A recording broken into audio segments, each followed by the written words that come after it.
ಸ್ನೇಹಿತರೆ, ಎಲ್ಲರಿಗೂ colours talkies ಚಾನಲ್ಗೆ ಮತ್ತೊಮ್ಮೆ ಸ್ವಾಗತ ಹಾಗೂ ಸುಸ್ವಾಗತ. ಸುಮಾರು ಜನ ಈಗ ಮಜ್ಜಿಗೆ ಹುಳಿ ಎಲ್ಲ ರಿಲೀಸ್ ಮಾಡಿದಾಗ ಸುಮಾರು ಜನ ಕಮೆಂಟ್ ಸೆಕ್ಷನಲ್ಲಿ ಕೇಳಿದರು ಹಾಗೂ ಫೋನ್ ಮಾಡೋ ಹೇಳಿದರು, ನಳಗರಿ ತೋರಿಸಿ, ನಳಗರಿ ಅಂದರೆ ಏನು ಅಂತ ಸುಮಾರು ಜನ ಕ್ವಶನ್ ಮಾರ್ಕು. ಸುಮಾರು ಜನ ಕಮೆಂಟ್ ಸೆಕ್ಷನಲ್ಲಿ ಹಾಕಿದ್ದಾರೆ ನಳಗರಿ ನಳಗರಿ ತೋರಿಸಿ ಅಂತೇಳಿ. ಆದರೆ ಯಾರಿಗೆ ನಳಗರಿ ಬಗ್ಗೆ ಗೊತ್ತಿಲ್ವೋ ಅವರು ಸುಮಾರು ಜನಕ್ಕೆ ಕ್ವಶನ್ ಮಾರ್ಕ್ ಆಗಿದೆ. ಏನು ನಳಗರಿ ಅಂದ್ರೇನು, ನಳಗರಿ ಅಂದ್ರೇನು ಅಂತ. ನಳಗರಿ ಅಂದರೆ ಬೇರೆ ಏನು ಸ್ಪೆಷಲ್ ಏನಿಲ್ಲ ಅದರಲ್ಲಿ. ಅದು ನಮ್ಮ ಜನರಲ್ಲಾಗಿ ಎಲ್ಲರೂ ಸಾಂಬಾರು ಮಾಡ್ತೀವಲ್ಲ ಅದೇ ಥರ ಸಾಂಬಾರೇ, ಅದರಲ್ಲಿ ವೆರೈಟಿ. ಪುಡಿ ಹುರಿಯೋದ್ರಲ್ಲಿ ಸ್ವಲ್ಪ ಸ್ಲೈಟ್ ಡಿಫ್ರೆನ್ಸ್ ಇರುತ್ತೆ, ಮಾಡೋ ವಿಧಾನದಲ್ಲಿ ಸ್ವಲ್ಪ ಸ್ಲೈಟ್ ಡಿಫ್ರೆನ್ಸ್ ಇರುತ್ತೆ. ಈ ನಮ್ಮಲ್ಲಿ ಹೆಬ್ಬಾರ ಅಯ್ಯಂಗಾರ್ ಅಂತ ಇದ್ದಾರೆ, ಅಯ್ಯಂಗಾರ್ಸಲ್ಲೇ ಹೆಬ್ಬಾರ ಅಯ್ಯಂಗಾರು, ಈ ಥರ ಮಂಡ್ಯ ಅಯ್ಯಂಗಾರ್ಸ್, ಅದೇ ಮೇಲ್ಕೋಟೆ ಅಂದರೆ ಮಂಡ್ಯ ಅಯ್ಯಂಗಾರ್ಸು, ಈ ಥರ ಸುಮಾರು ಜನ ಅಯ್ಯಂಗಾರ್ಸಲ್ಲಿ ಪಂಗಡಗಳಿದೆ. ಆ ಪಂಗಡದಲ್ಲಿ ಹೆಬ್ಬಾರ ಅಯ್ಯಂಗಾರಲ್ಲಿ ಈ ನಳಗರಿ ಅಂತ ಮಾಡ್ತಾರೆ, ತುಂಬ ಚೆನ್ನಾಗಿರುತ್ತೆ. ಆ ನಳಗರಿಲಿ ಸ್ಪೆಷಾಲಿಟಿ ಏನು ಅಂತ ಹೇಳಿದ್ರೆ, ಈ ಬೂದುಂಬಳಕಾಯಿ ಆಮೇಲೆ ಅಳಸಂದೆ ಕಾಳು ಹಾಕಿ ನಳಗರಿ ಮಾಡ್ತಾರೆ. ಆ ಪುಡಿ ಹುರಿದು ಫಸ್ಟ್ ಬೇಸಿಂದ ಸ್ಕ್ರ್ಯಾಚ್ ಲೆವೆಲಿಂದ ಫೈನಲ್ ಔಟ್ಪುಟ್ವರೆಗೂ ಮಾಡಿ ತೋರಿಸ್ತೀನಿ. ಅದು ನಾನು ಹೇಗೆ ಕಲ್ತಿದ್ದೀನಿ ಅದನ್ನು ಮಾಡಿ ತೋರಿಸ್ತೀನಿ. ಸಣ್ಣ ಪುಟ್ಟ ತಪ್ಪುಗಳಿದ್ರೆ ದಯವಿಟ್ಟು ಕ್ಷಮಿಸಿ, ತಿದ್ದು ಹೇಳಿ, ನಾವು ತಿದ್ಕೋತೀವಿ. ನಾನು ಏನು ಕಲ್ತಿದ್ದೀನಿ, ನಮ್ಮ ಗೊತ್ತಿರೋರ ಹತ್ರ, ನಮ್ಮ ದೊಡ್ಡ ದೊಡ್ಡ ಶೆಫ್ಗಳ ಹತ್ರ ನಾವು ಏನು ಕಲ್ತಿದ್ದೀವಿ ಅದನ್ನು ನಿಮಗೆ ತೋರಿಸ್ಕೊಡ್ತೀನಿ. ಮನೇಲಿ ಒಂದ್ಸಲಿ ಪ್ರಯತ್ನ ಮಾಡಿ, 100% ನಿಮ್ಗೆಲ್ಲರಿಗೂ ಖುಷಿ ಆಗುತ್ತೆ, ಎಲ್ಲರೂ ಇಷ್ಟಪಡ್ತಾರೆ ಅನ್ನೋ ಒಂದು ಗ್ಯಾರಂಟಿ ಮೇಲೆ. ಇದು ಫ್ರೆಶ್ ಆಗಿ ಪುಡಿ ಹುರ್ಕೊಂಡು ಅವಾಗ ಮಾಡಿದ್ರೆ ತುಂಬ ಚೆನ್ನಾಗಿರುತ್ತೆ ಈ ನಳಗರಿ. ಆದ್ದರಿಂದ ಒಂದ್ಸಲಿ ಮಾಡಿ ತೋರಿಸ್ತೀನಿ, ದಯವಿಟ್ಟು ಒಂದ್ಸಲಿ ಟ್ರೈ ಮಾಡಿ. ನಾವು ಯೂಸ್ ಮಾಡ್ತಿರೋದು ಪ್ಯೂರ್ ಸನ್ಫ್ಲವರ್ ಆಯಿಲ್. ಇದು ಫಿಸಿಕಲಿ ರಿಫೈನ್ಡ್ ಸನ್ಫ್ಲವರ್ ಆಯಿಲು, ಮತ್ತು ಇದರಲ್ಲಿ ಕೆಮಿಕಲ್ ಇಲ್ಲ ಅಂತ ಹೇಳಿದ್ದಾರೆ. ಸೊ ಅದಕ್ಕೋಸ್ಕರ ಅದನ್ನು ನಾವು ನಮ್ಮ ಕಿಚನಲ್ಲೂ ಕೂಡ ಉಪಯೋಗಿಸ್ತಾ ಇದ್ದೀವಿ. ಒಂದು 3-4 ಚಮಚದಷ್ಟು ಎಣ್ಣೆ.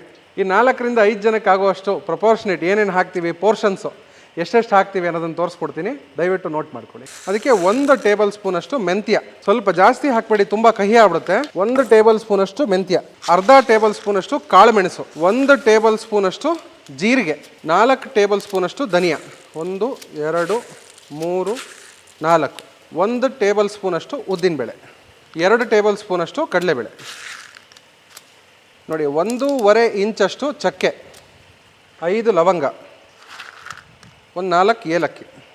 ಸ್ನೇಹಿತರೆ, ಜನರಲ್ಲಾಗಿ ನಳಗರಿಗೆ ಉದ್ದಿನಬೇಳೆ ಪ್ರಮಾಣ ತುಂಬ ಕಮ್ಮಿ ಇರಬೇಕು. ಇದು ಸ್ವಲ್ಪ ಘಮಕ್ಕೋಸ್ಕರ ನಾನು ಉದ್ದಿನಬೇಳೆ ಹಾಕ್ತಿದ್ದೀನಿ. ಉದ್ದಿನಬೇಳೆ ಅಂಶ 1 ಟೇಬಲ್ ಸ್ಪೂನ್ ಇದ್ರೆ ಸಾಕಾಗುತ್ತೆ. ಕಡಲೆಬೇಳೆ ಇದು ಮೇಯ್ನ್ ಬೇಸ್, ಇದಕ್ಕೆ ಆ ಥಿಕ್ನೆಸ್ಸು ಬೈಂಡಿಂಗ್ ಬರೋದಕ್ಕೆಲ್ಲ ಕಡಲೆಬೇಳೆನ ಉಪಯೋಗಿಸೋದು ಇದಕ್ಕೆ. ಉದ್ದಿನಬೇಳೆ ಏನಕ್ಕೆ ಅಂದರೆ ಘಮ ಬರಲಿ ಚೆನ್ನಾಗಿ. ಅದು ಉದ್ದಿನಬೇಳೆ ಹಾಕಿದ್ರೆ ಚೆನ್ನಾಗಿ ಹುರಿಬೇಕು. ಚೆನ್ನಾಗಿ ಹುರಿಲಿಲ್ಲ ಅಂದರೆ ನಿಮ್ಗೆ ಆ ಸಾಂಬಾರು ಇದನ್ನೇ ರೆಸಿಪಿನೇ ಹಾಳಾಗ್ಬಿಡುತ್ತೆ. ಅದಕ್ಕೋಸ್ಕರ ಉದ್ದಿನಬೇಳೆ ಸ್ವಲ್ಪ ಚೆನ್ನಾಗಿ ಸಣ್ಣ ಕಾವು ಇಟ್ಕೊಂಡು ಚೆನ್ನಾಗಿ ಹುರಿದ್ರೆ ಚೆನ್ನಾಗಿ ಬರುತ್ತೆ. ಉದ್ದಿನಬೇಳೆ ಪುಡಿಗಳ ಹಾಕ್ತೀವಲ್ಲ ಆವಾಗ. ಈ ನಳಗರಿಗೆ ಜನರಲಾಗಿ ಉದ್ದಿನಬೇಳೆ ಯಾರೂ ಹಾಕಲ್ಲ, ನಾನು 1 ಟೇಬಲ್ ಸ್ಪೂನು ಉದ್ದಿನಬೇಳೆ ಹಾಕಿದ್ದೀನಿ, ಸ್ವಲ್ಪ ಘಮ ಚೆನ್ನಾಗಿ ಬರಲಿ ಅಂತ ಹೇಳಿ. ಈಗ ಇದನ್ನು ಸಣ್ಣ ಕಾವಲ್ಲಿ ನಿಧಾನಕ್ಕೆ ಹುರ್ಕೋಣ. ಇದು ನೋಡಿ ಸ್ನೇಹಿತರೆ, ಮತ್ತು ಸುಮಾರು ಜನ ಕೇಳಿದರು ಮಜ್ಜಿಗೆ ಹುಳಿ ಮಾಡ್ಬೇಕಾರೆ ಆ ರೆಸಿಪಿ ನೋಡಿದವರೆಲ್ಲ ಮೆಂತ್ಯ ಹಾಕ್ತಿರಲ್ಲ ಕಹಿ ಬರಲ್ವಾ ಅಂತ. ಖಂಡಿತ ಕಹಿ ಬರಲ್ಲ. ಮೆಂತ್ಯ ಹಾಕೋದು ಒಳ್ಳೆ ಘಮ ಬರಲಿ, ಆ ಪ್ರಾಡಕ್ಟ್ ಒಂದೇ ಫ್ಲೇವರ್ ಬರಲಿ. ಚೆನ್ನಾಗಿ ಹುರಿತೀವಲ್ಲ ಮೆಂತ್ಯನ, ನಿಮಗೆ ಕಹಿ ಅಂಶ ಎಲ್ಲ ಹೊಟ್ಟೋಗುತ್ತೆ, ಒಳ್ಳೆ ಫ್ಲೇವರ್ ಬರುತ್ತೆ. ನಿಮ್ಮ ಪುಡಿಗೆಲ್ಲ ಮೆಂತ್ಯ ಹಾಕಿದ್ರೇ ಘಮ ಬರೋದು ಚೆನ್ನಾಗಿ. ಅದಕ್ಕೋಸ್ಕರ ಮೆಂತ್ಯ ಹಾಕ್ತೀವಿ. ಇದಕ್ಕೂ ಅಷ್ಟೇ, ಮೆಂತ್ಯನೇ ಬೇಸು, ಆದ್ದರಿಂದ ಮೆಂತ್ಯನೇ ಫಸ್ಟ್ ಹಾಕೋದು. ಮೆಂತ್ಯ ಹಾಕಿದಾಗ ಜಾಸ್ತಿ ಹುರಿಬಾರ್ದು, ಕಪ್ಪಗಾಗೋಂಗೆ golden brown colour, biscuit colour ಹುರಿದ್ರೆ ಸಾಕು. ಈಗ ಇದಕ್ಕೆ ಒಂದಿಷ್ಟು ಕರಿಬೇವಿನ ಸೊಪ್ಪು, ಪುಡಿಗೆ ಕರಿಬೇವಿನ ಸೊಪ್ಪು ಹಾಕಿದ್ರೆ ಚೆನ್ನಾಗಿ ರುಚಿ ಬರುತ್ತೆ. ಆಮೇಲೆ ಒಂದು ಸ್ವಲ್ಪ ಅರಶಿನ, ಒಂದು ಅರ್ಧ ಟೇಬಲ್ ಸ್ಪೂನಷ್ಟು ಅರಶಿನ, ಅರ್ಧ ಹೋಳು ಒಣಕೊಬ್ಬರಿನ ತುರಿದಿಟ್ಟಿದ್ದೀನಿ. ಇದನ್ನು ಇದಕ್ಕೆ ಡೈರೆಕ್ಟಾಗಿ ಪುಡಿಗೆ ಹಾಕೋಣ. ಆಮೇಲೆ ಇದಕ್ಕೆ ಗುಂಟೂರು ಮೆಣಸಿನ್ಕಾಯಿ ಉಪಯೋಗಿಸಂಗಿಲ್ಲ ಸ್ನೇಹಿತರೆ, ಬ್ಯಾಡಗಿ ಮೆಣಸಿನ್ಕಾಯಿ ಮಾತ್ರ. ಅದರಿಂದ 15ರಿಂದ 18 ಪೀಸು ಬ್ಯಾಡಗಿ ಮೆಣಸಿನ್ಕಾಯಿನ ಎತ್ಕೊಂಡಿದ್ದೀನಿ. ನಿಮಗೆ ಖಾರ ಬೇಕು ಅಂದರೆ ಸ್ವಲ್ಪ ಗುಂಟೂರು ಮೆಣಸಿನ್ಕಾಯಿನ ಉಪಯೋಗಿಸ್ಬೋದು. ಸ್ನೇಹಿತರೆ ನೋಡಿ, ಆಲ್ಮೋಸ್ಟ್ ಎಲ್ಲ ಫ್ರೈ ಆಗಿದೆ. ಈ ಸಮಯದಲ್ಲಿ ಸಾಸಿವೆ ಸಿಡಿಸ್ಬಾರ್ದು. ಯಾವುದೇ ಮಸಾಲೆ ಹುರಿಬೇಕಾದ್ರೆ ಸಾಸಿವೆ ಸಿಡಿಸ್ಬಾರ್ದು. ಅದು ಸಿಡಿಸಿದ್ರೆ ಸ್ವಲ್ಪ ಇದಾಗ್ಬಿಡುತ್ತೆ, ಚೆನ್ನಾಗಿ ಕಾಣಿಸಲ್ಲ. ಅದಕ್ಕೋಸ್ಕರ ಒಂದು ಅರ್ಧ ಟೇಬಲ್ ಸ್ಪೂನ್ ಈ ಸಮಯದಲ್ಲಿ ಸಾಸಿವೆ ಹಾಕ್ಕೊಳ್ತೀನಿ.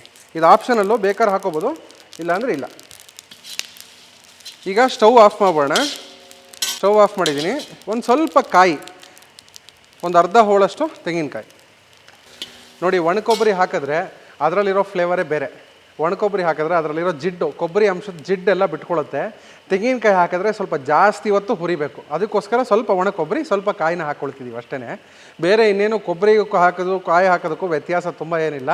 ಕೊಬ್ಬರಿ ಹಾಕಿದ್ರೆ ಜಿಡ್ಡಿನ ಅಂಶ ಚೆನ್ನಾಗಿ ಬಿಟ್ಕೊಳ್ಳುತ್ತೆ, ಫ್ಲೇವರ್ ತುಂಬ ಚೆನ್ನಾಗಿ ಬರುತ್ತೆ. ಸಾಂಬಾರಿಗೆ, ಹುಳಿಗೆ, ಕೂಟಿಗೆ ಅಥವಾ ಈ ಥರ ನಳಗರಿಗೆ ಯಾವುದಕ್ಕೆ ಹಾಕಿದ್ರು, ಅಥವಾ ಗ್ರೇವಿಗಳಿಗೆ ಸ್ವಲ್ಪ ಕೆಲವೊಂದು ಗ್ರೇವಿಗಳಿಗೆ ಹಾಕ್ತೀವಿ ಕೊಬ್ಬರಿನ. ಅದು ಹಾಕಿದ್ರೆ ಅದರಲ್ಲಿರೋ ಜಿಡ್ಡು ಬಿಟ್ಕೊಳ್ಳುತ್ತೆ ಹುರಿಯೋವಾಗ ಅಂತ ಹೇಳಿ ಸ್ವಲ್ಪ ಒಣಕೊಬ್ಬರಿ ಉಪಯೋಗಿಸ್ತೀವಿ. ತೆಂಗಿನಕಾಯಿ ಹಾಕಿದ್ರೆ ಸ್ಟಾರ್ಟಿಂಗಲ್ಲೇ ಆ ಕಡಲೆಬೇಳೆ ಉದ್ದಿನಬೇಳೆ ಎಲ್ಲ ಬ್ರೌನ್ ಕಲರ್ ಆಗ್ತಿದ್ದಂಗೆ ತೆಂಗಿನಕಾಯಿ ಹಾಕಿ ತೆಂಗಿನಕಾಯಿನೂ ಚೆನ್ನಾಗಿ ಹುರಿದ್ರೆ ಅದು ಚೆನ್ನಾಗಿ ಬರುತ್ತೆ ರುಚಿಯಾಗಿ. ಇದಕ್ಕೆ ಲಾಸ್ಟಿಗೆ ಈಗ ಸ್ಟವ್ ಎಲ್ಲ ಆಫ್ ಮಾಡಾಗಿದೆ, ಎಲ್ಲ ಹಾಕೊಂಡಾಗಿದೆ ನೋಡಿ. ಈಗ ಲಾಸ್ಟಿಗೆ ಸ್ಟವ್ ಆಫ್ ಮಾಡಿದ್ಮೇಲೆ 1 ಟೇಬಲ್ ಸ್ಪೂನಷ್ಟು ಗಸಗಸೆ ಇದನ್ನು ಈಗ ಮಿಕ್ಸಿ ಮಾಡ್ಕೊಳ್ಳೋಣ. ನೀರು ಹಾಕ್ಕೊಂಡು ರುಬ್ಕೊಂಡು ನಳಗರಿನ ಶುರು ಮಾಡೋಣ ಹೇಗೆ ಮಾಡೋದು ಸ್ನೇಹಿತರೆ. ಅದು ಪುಡಿ ರುಬ್ಬೋದ್ರೊಳಗೆ ಬೇಳೆ ಒಂದು ಬೇಯಿಸ್ಕೊಂಬೋಣ. ಬೇಳೆ ಅಲಸಂದೆ ಕಾಳು, ಅದಕ್ಕೆ ನೀರು ಹಾಕ್ಕೊಳ್ತಾ ಇದ್ದೀನಿ ಕುಕ್ಕರ್ಗೆ. ಬೇಳೆಗೆ ಬೇಯಿಸೋಕ್ಕೆ ಎಷ್ಟು ನೀರು ಬೇಕೋ ಅಷ್ಟೇ ನೀರು ಹಾಕಿದ್ರೆ ಸಾಕಾಗುತ್ತೆ. ಇದಕ್ಕೆ ನೋಡಿ 3/4 ಕಪ್ಪಷ್ಟು ಬೇಳೆ ಅಂದರೆ 100 ಗ್ರಾಮಷ್ಟು ತೊಗರಿ ಬೇಳೆನ ಹಾಕ್ಕೊಳ್ತಾ ಇದ್ದೀನಿ. ಆಮೇಲೆ 100 ಗ್ರಾಮು ಅಲಸಂದೆ ಕಾಳು ಚೆನ್ನಾಗಿ ತೊಳಿಬೇಕು. ಇದರಲ್ಲಿ ಕಲ್ಲು ಮಣ್ಣು ಎಲ್ಲ ಜಾಸ್ತಿ ಇರುತ್ತೆ, ಚೆನ್ನಾಗಿ ತೊಳೆದಷ್ಟು ಚೆನ್ನಾಗಿ ಬರುತ್ತೆ. ಈ ಅಲಸಂದೆ ಕಾಳನ್ನ ತೊಳೆದು 1 ಗಂಟೆ ಕಾಲ ನೆನೆಸಿಟ್ಟಿದ್ದೀನಿ, ಇದನ್ನು ಹಾಕ್ಕೊಳ್ತಾ ಇದ್ದೀನಿ. ಆಮೇಲೆ 2 ಟೇಬಲ್ ಸ್ಪೂನಷ್ಟು ರಿಫೈನ್ಡ್ ಆಯಿಲು, ಬೇಳೆ ಚೆನ್ನಾಗಿ ಬೇಯಲಿ ಅನ್ನೋ ಕಾರಣಕ್ಕೋಸ್ಕರ. ಇದನ್ನು ಮುಚ್ಚಿಬಿಟ್ಟು 3 ವಿಷಲ್ ಹೊಡಿಸ್ಬೇಡ. ಈಗ ಸ್ನೇಹಿತರೆ, ನಳಗರಿ ಅಂತ ಹೇಳಿದ್ರೆ ಅಲಸಂದೆ ಕಾಳು ಬೂದುಗುಂಬಳಕಾಯಿ ಹಾಕಿ ನಳಗರಿ ಮಾಡಿದ್ರೆ ತುಂಬ ರುಚಿ. ಅದು ಆ ಮಸಾಲೆಗೂ ಈ ತರಕಾರಿಗೂ ಈ ಕಾಳುಗೂ ಹೊಂದತ್ತೆ ಮತ್ತು ರುಚಿಯಾಗಿರುತ್ತೆ. ಯಾವ ಪ್ರಾಡಕ್ಟ್ಗೆ ಏನು ಹಾಕಿದ್ರೆ ಮಜಾ ಇರುತ್ತೆ ಅನ್ನೋದು ನಮ್ಮ ಪೂರ್ವಿಕರು ಆಲ್ರೆಡಿ ತುಂಬ ಚೆನ್ನಾಗಿ ಅದನ್ನು R&D ಮಾಡಿ ರಿಸರ್ಚ್ ಮಾಡಿ ತುಂಬ ಚೆನ್ನಾಗಿ ಡೆವಲಪ್ ಮಾಡಿ ಇಟ್ಕೊಂಡಿದ್ದಾರೆ. ಅದನ್ನು ನಾವು ಫಾಲೋ ಮಾಡಿದ್ರೆ ಸಾಕಾಗುತ್ತೆ ಮತ್ತು ಆರೋಗ್ಯಕರವಾಗ್ಲೂ ತುಂಬ ಒಳ್ಳೆಯದಾಗಿರುತ್ತಿದ್ದು. ಈಗ ನೋಡಿ ಗಸಗಸೆ ಹಾಕಿದ್ದೀವಿ, ಹಿಂಗೆ ಹಾಕಿದ್ದೀವಿ, ಈಗ ಇದೆಲ್ಲ ಹಾಕ್ತೀವಲ್ಲ ತುಂಬ ರುಚಿಯಾಗೂ ಬರುತ್ತೆ, ನಿಮ್ಮ ಆರೋಗ್ಯಕ್ಕೂ ತುಂಬ ಒಳ್ಳೆಯದಾಗಿರುತ್ತೆ. ಅದಕ್ಕೋಸ್ಕರ ಈ ಪ್ರಾಡಕ್ಟ್ಗೆ ಏನೇನು ಹೊಂದತ್ತೆ ಅಂತ ನೋಡಿ ಸೆಲೆಕ್ಟ್ ಮಾಡಿ ಹಾಕಿರೋದ್ರಿಂದ ಈ ಪರ್ಟಿಕ್ಯುಲರಾಗಿ ನಳಗರಿಗೆ ಬೂದುಗುಂಬಳಕಾಯಿ ನೀರು ಬಿಟ್ಕೊಳ್ಳುತ್ತೆ ಅಂಶ. ಅದಕ್ಕೆ ಸ್ವಲ್ಪ ತಿಕ್ನೆಸ್ಸು ಬೈಂಡಿಂಗ್ ಕೊಡಬೇಕು ಅನ್ನೋದು ಕಾರಣಕ್ಕೋಸ್ಕರ ಕಡಲೆಬೇಳೆ ಹಾಕ್ತಾರೆ. ಮತ್ತು ಅದೇ ಥರ ಹುಳಿಗೆ ಸ್ವಲ್ಪ ಬೈಂಡಿಂಗ್, ನಳಗರಿಗೆ ಬೈಂಡಿಂಗ್ ಬರಬೇಕು ಅಂತ ಹೇಳಿ ಈ ಖಾರಾಮಣಿ ಅಂತಾರೆ ತಮಿಳಲ್ಲಿ, ಕನ್ನಡದಲ್ಲಿ ಅಲಸಂದೆ ಕಾಳು ಅಂತಾರೆ. ಇದು ಬೈಂಡಿಂಗ್ ಬರೋ ಒಂದು ಉದ್ದೇಶಕ್ಕೋಸ್ಕರ ಇದನ್ನು ಸ್ವಲ್ಪ ಹಾಕಿದ್ರೆ ತುಂಬ ಚೆನ್ನಾಗಿರುತ್ತೆ ಅಂತ ಹಾಕ್ತೀವಿ. ನೋಡಿ ಸ್ನೇಹಿತರೆ, ಇದು ರುಬ್ಬಿದ್ದೀನಿ. ಇದು ಒಂಥರ ಗಂಧದ ಥರ ರುಬ್ಕೋಬೇಕು ನೋಡಿ. ನೈಸಾಗಿ ರುಬ್ಬಿದಷ್ಟು ನೋಡಿ ಘಮ ಘಮ ಘಮ ಅಂತ ಇದೆ, ತುಂಬ ಚೆನ್ನಾಗಿ ಬರುತ್ತೆ ಇದು ನಳಗರಿ. ನೋಡಿ ಮಸಾಲೆ ಹುರಿದು ಮಸಾಲೆ ರುಬ್ಬಿಟ್ಟಾಯಿತು, ಬೇಳೆ ಮತ್ತು ಅಲಸಂದೆ ಕಾಳು ಬೇಯಿಸ್ಕೊಂಡಾಗಿದೆ ಒಂದು ಕಡೆ ಕುಕ್ಕರಲ್ಲಿ. ಇವಾಗ ಲಾಸ್ಟಿಗೆ ಒಗ್ಗರಣೆ ಹಾಕಿ ಬೂದುಗುಂಬಳಕಾಯಿ ಬೇಯಿಸ್ಕೊಂಡು ಆ ಮಸಾಲೆ ಎಲ್ಲ ಹಾಕಿ ಬೇಳೆ ಹಾಕಿ ಸಾಂಬಾರು ರೆಡಿ ಮಾಡೋಣ, ನಳಗರಿ ರೆಡಿ ಮಾಡೋಣ. ಇದಕ್ಕೆ ಒಂದು 3 ಟೇಬಲ್ ಸ್ಪೂನಷ್ಟು ಎಣ್ಣೆ ಒಗ್ಗರಣೆಗೆ, ಒಂದು ಅರ್ಧ ಟೇಬಲ್ ಸ್ಪೂನಷ್ಟು ಸಾಸಿವೆ, ಒಂದು ಅರ್ಧ ಟೇಬಲ್ ಸ್ಪೂನಷ್ಟು ಜೀರಿಗೆ, ಒಗ್ಗರಣೆಗೆ ಕರ್ಬೇವಿನ ಸೊಪ್ಪು,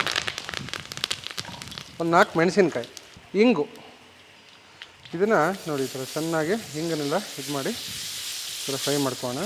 ಇದಕ್ಕೆ ಈರುಳ್ಳಿ ಬೆಳ್ಳುಳ್ಳಿ ಹಾಕಿದ್ರೆ ಚೆನ್ನಾಗಿರಲ್ಲ, ಆದ್ದರಿಂದ ಇದು ಹಾಗೆ ಮಾಡಿದ್ರೆ ಚೆನ್ನ, ರುಚಿನೂ ಹಾಗೆ ಇರುತ್ತೆ. ನೋಡಿ ಇದು ಚೆನ್ನಾಗಿ ಸಾಸಿವೆ ಎಲ್ಲ ಸಿಡಿದು ಒಗ್ಗರಣೆ ರೆಡಿಯಾಗಿದೆ. ಇದು ಅರ್ಧ kg ಬೂದುಗುಂಬಳಕಾಯಿನ ಹಚ್ಚಿಟ್ಟು ತೊಳೆದಿಟ್ಟಿದ್ದೀನಿ, ಇದನ್ನು ಹಾಕೋಣ. ಈಗ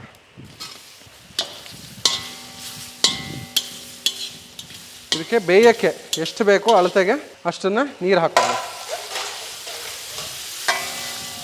ಈ ನಳಗರಿಗೆ ಯಾವ ತರಕಾರಿ ಬೇಕಾದ್ರೂ ಹಾಕ್ಬೋದು.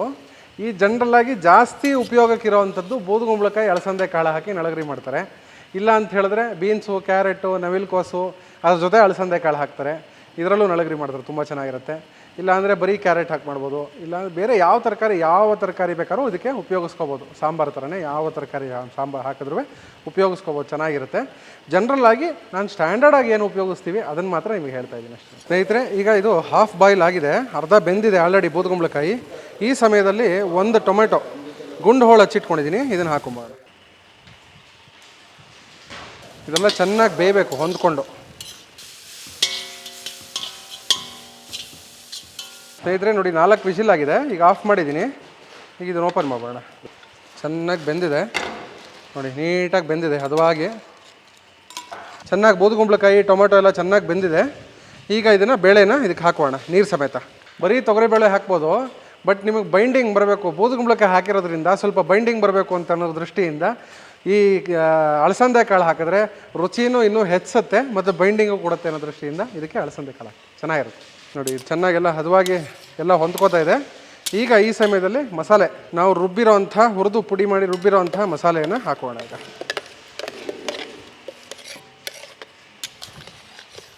ನೋಡಿ ಮಸಾಲೆ ಹಾಕ್ತಿದ್ದಂಗೆ ಆ ಘಮ ಹೆಂಗೆ ಬರ್ತಿದೆ, ಒಳ್ಳೆ ಪರಿಮಳ ಬರ್ತಾಯಿದೆ, ಒಳ್ಳೆ ಘಮ ಘಮ ಘಮ ಅಂತಿದೆ.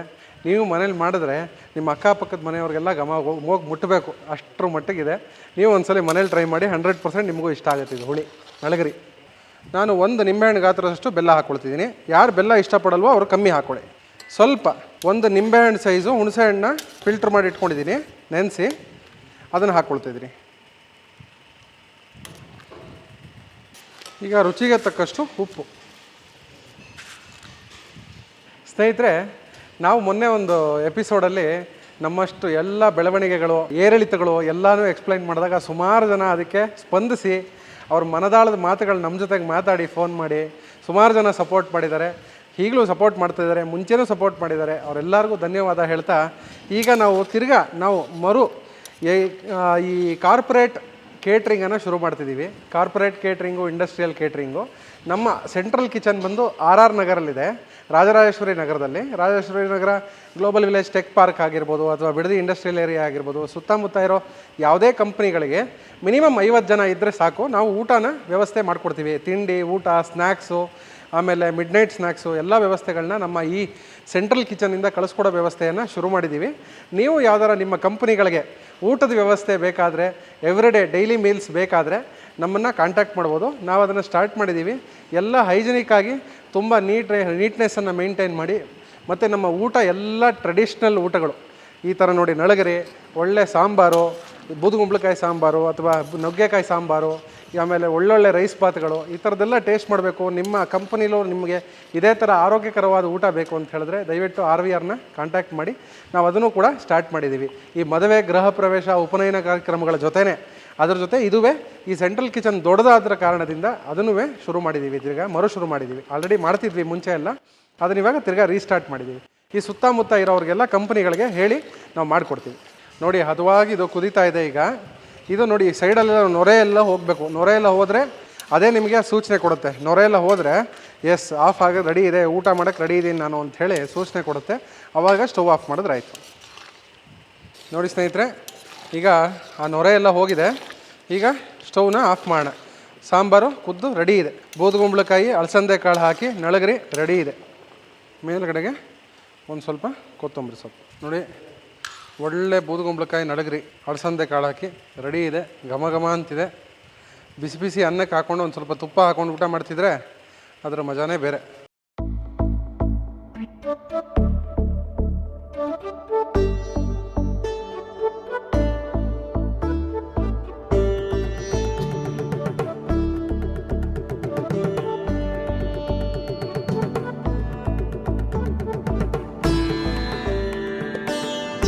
ಸ್ನೇಹಿತರೆ, ಸುಮಾರು ಜನ ಮಜ್ಜಿಗೆ ಹುಳಿ ವಿಡಿಯೋ ನೋಡಿ ಸುಮಾರು ಜನ ಕೇಳಿದ್ರಿ, ನಳಗರಿ ಮಾಡಿ ತೋರಿಸಿ ಅಂಥೇಳಿ. ಬೂದುಗುಂಬಳಕಾಯಿ, ಅಲಸಂದೆ ಕಾಳು ಹಾಕಿ ನಳಗರಿ ಟ್ರೆಡಿಷ್ನಲ್ ಆಗಿ ಹೇಗೆ ಮಾಡ್ತಾರೆ ಅನ್ನೋದನ್ನು ನಾನು ಹೇಗೆ ಕಲ್ತಿದ್ದೀನಿ ಅನ್ನೋದನ್ನು ತೋರಿಸಿದ್ದೀನಿ. ನಿಮ್ಮನೇನಾದ್ರು ಚೇಂಜಸ್ ಇದ್ದರೆ ಲೋಕೋ ಭಿನ್ನ ರುಚಿ, ಎಲ್ಲರ ಮನೇಲೂ ಒಂದೊಂದು ಥರ ಮಾಡ್ತಾರೆ. ನಾವೇನು ಕಲ್ತಿದ್ದೀವಿ ಅನ್ನೋದನ್ನು ನಾನು ತೋರಿಸಿದ್ದೀನಿ. ಸಣ್ಣ ಪುಟ್ಟ ತಪ್ಪುಗಳಿದ್ರೆ ಹೇಳಿ ತಿದ್ಕೋತೀವಿ. ಈಗ ಇದನ್ನು ಟೇಸ್ಟ್ ಮಾಡೋಣ. ತುಂಬ ಚೆನ್ನಾಗಿ ಬಂದಿದೆ, ಘಮ ಘಮ ಅಂತಿದೆ. ಟೇಸ್ಟ್ ನೋಡೋಣ ರುಚಿ ಹೇಗಿದೆ ಅಂತ. ಅನ್ನದ ಜೊತೆಗೆ ಅಲಸಂದೆ ಕಾಳು, ಬೂದುಗುಂಬಳಕಾಯಿ ನೋಡಿ ಎಷ್ಟು ಚೆನ್ನಾಗಿ ಹೊಂದ್ಕೋತಿದೆ. ಅನ್ನಕ್ಕೆ ಹೊಂದ್ಕೋಬೇಕು. ಯಾವುದೇ ಹುಳಿ ಸಾರು ಏನು ಮಾಡಿದ್ರು ಅನ್ನಕ್ಕೆ ಹೊಂದ್ಕೊಂಡ್ರೆ ಅದು ರುಚಿ. ನೋಡಿ, ಚೆನ್ನಾಗಿ ಹೊಂದ್ಕೋತಾ ಇದೆ. ಸ್ನೇಹಿತರೆ, ರುಚಿ ನೋಡೋಣ.